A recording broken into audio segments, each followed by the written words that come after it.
What's good, YouTube? It's your boy Steve Got Waves, and I'm back with another tutorial video. And as you can see, my timeline right now looking a little crazy. So I think it's time I made a beat for all my female artists out there. So today I'm gonna walk through a tutorial on how I made this Sexyy Red type beat. Remember to like, comment, subscribe. Let me know what type of video y'all want next. And if you want to purchase the beat, hit me up. All right, let's hop right into it.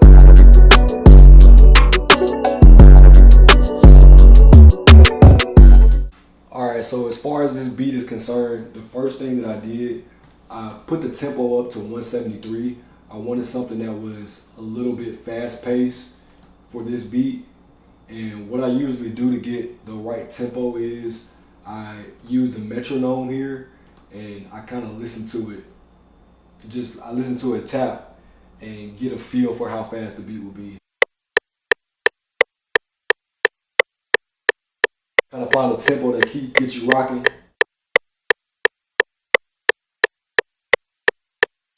And the next thing I did, I went into purity, and in purity I found a lead, a bell lead, and I wanted something really simple just to keep the flow of the beat going.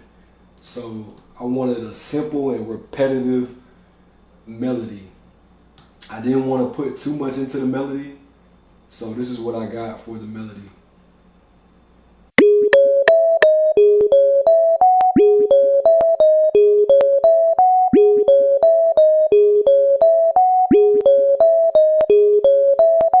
So super simple.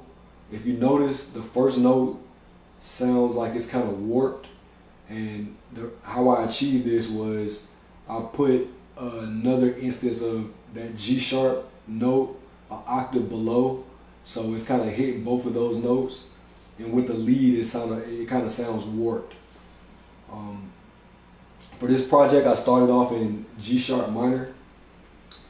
The next thing I did was I wanted to layer that repetitive melody with something a little bit higher, and I went into Electra, and inside of Electra I found this outer space signs, and this is what those two sound like together. I just copied the same melody and pasted it, and this is what it sounds like.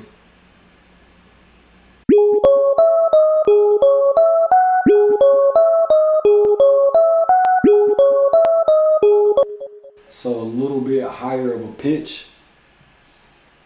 And the next thing I did, I went into Electra and I added another melody. So I wanted something to complement the first repetitive melody, and this is what I did.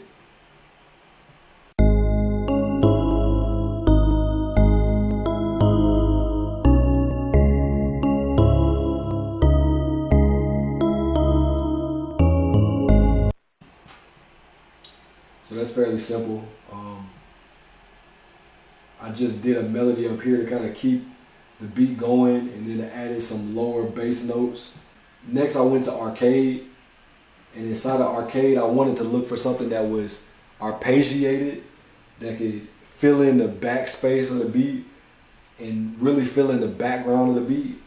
So I went into arcade, and arcade is really a good tool for me to use in terms of just filling up empty space. I don't like to use it as the main element of my beat because for me it just kind of takes away the fun of it.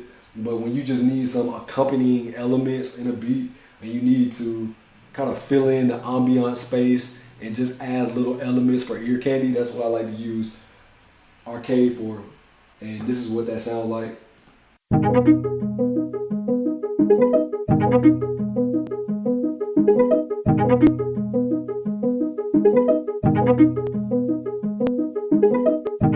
So really I'm just trying to fill space, and all together this is what it sounded like.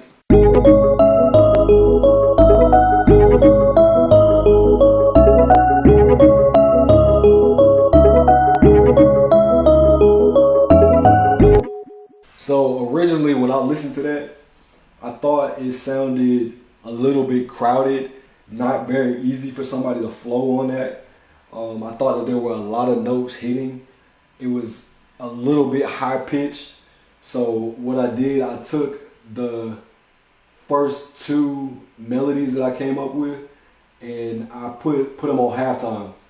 So essentially when I put it on halftime, it drops the notes down one octave and half the notes are playing. So it kind of puts it in half speed where only half the notes are playing, and it drops it down one octave. And then I play with this mix knob so I can get some of the elements of the original, but mostly the halftime effect playing. So once I did that, here's what that melody sounded like.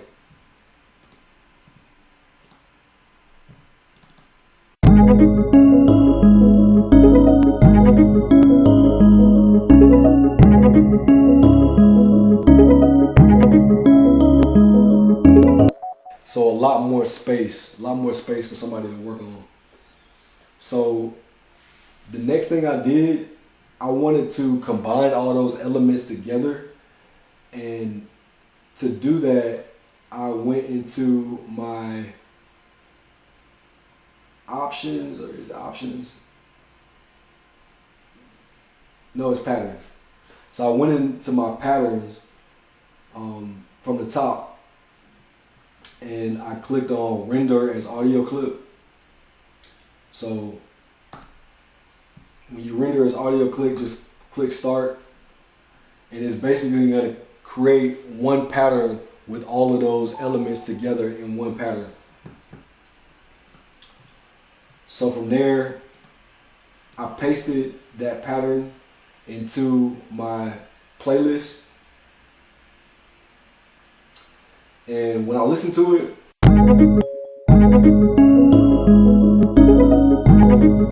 it sounded good, but I wanted to take it to the next level, and I wanted to change around the pattern a little bit. So I played with the pitch.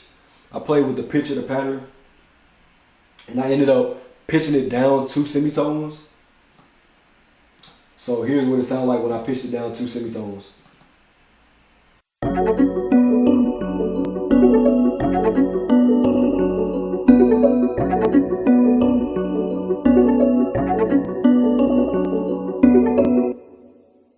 And on these type of beats, you usually get like a low piano playing a simple repetitive melody.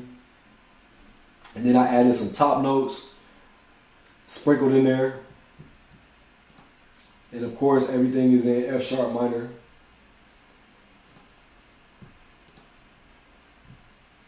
And then after that, I went to Electra X. And in Electra X, I found some more keys. So here's what that sounds like. Super simple.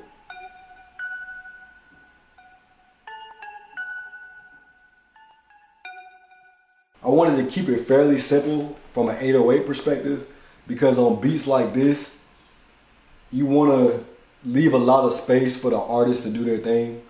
So I really kept the 808 super simple.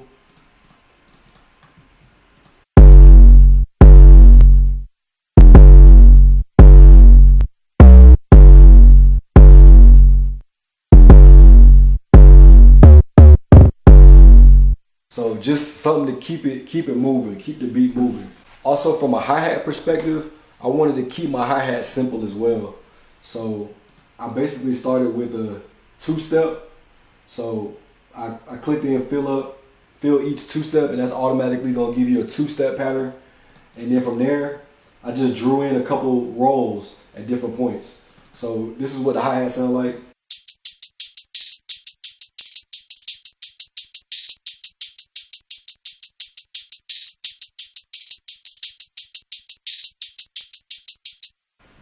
So one thing I like to do with my hats is I like to randomize my hats.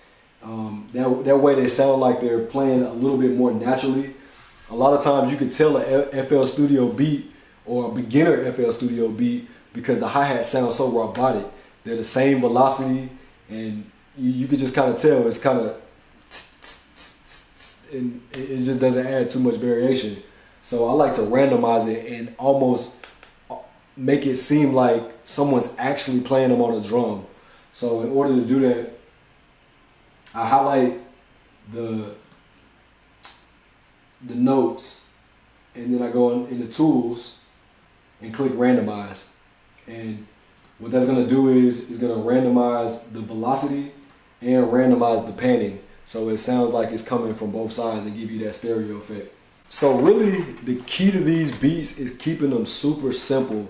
You want something that's hard and you want the drums to hit hard, but you don't want it to be super complex. You don't want to add too many elements. You just really want to open it up and let the artist like really flow on it. This should be one of those type of beats where you can instantly play it in a room and people start freestyling on it. Like, it doesn't take too much. It doesn't have too many change ups. You have different parts where the 808 cut out and then it come back in, or you got another melodic element that might come in during a certain point, but the beat is basically just flowing along, you know.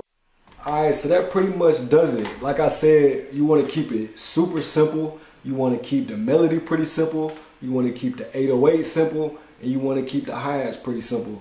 You just want to leave space for the artist to really flow and do their thing. So I don't even know if you could call this a tutorial. Maybe this was a tutorial on how to not add stuff to your beat. But like I said, like, comment, subscribe. Let me know what type of video y'all want to see next. Let me know if you want me to delve into anything in particular. So let's listen to the full beat.